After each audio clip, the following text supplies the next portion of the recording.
மாதங்களில் நான் மார்கழி. தமிழ் மாதங்களில் மிகவும் முக்கியமான மாதம் தனுர் மாதம் என்று அழைக்கப்படும் மார்கழி மாதம். மார்கழி மாதம் மனிதனின் நல்வழிப்படுத்தி உயர்வழிக்கு அழைத்துச் செல்லும். அந்த மாதத்தில் எல்லோரும் அதிகாலையில் எழுந்து நீராடி இறை வழிபாடு செய்வது என்பது காலம் தொட்டு வருகின்ற ஒரு வழக்கம். தேவலோகத்தில் வாழும் தேவர்களுக்கு தை மாதம் முதல் ஆனி மாதம் வரையில் பகல் பொழுதாகவும், ஆடியில் இருந்து மார்கழி மாதம் வரையில் இரவாகவும் கருதப்படுது. இந்த பகல் பொழுதை உத்தராயணம் என்றும் இரவை தட்சிணாயனம் என்றும் அழைப்பார்கள். இந்த நேரத்தில் மார்கழி மாதம் தேவலோகத்தின் விடியற்காலை நேரமாகும். அந்த காலத்தையே பிரம்ம முகூர்த்த நேரம், அதாவது உசத் காலம் என்கிறோம். மாதங்களில் நான் மார்கழியாக இருக்கின்றேன் என்று கீதையில் கண்ணன் கூறியிருப்பார். அவ்வளவு சிறப்பான புண்ணியங்கள் நிறைந்த மாதம் மார்கழி மாதம்.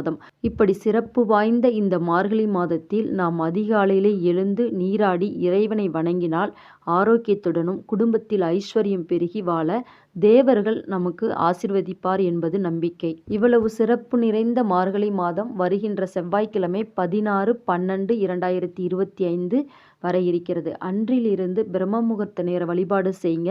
நினைத்த காரியம் நிறைவேறும். இந்த வீடியோ பிடிச்சிருந்தால் லைக் பண்ணுங்க, ஷேர் பண்ணுங்க, மறக்காம சப்ஸ்கிரைப்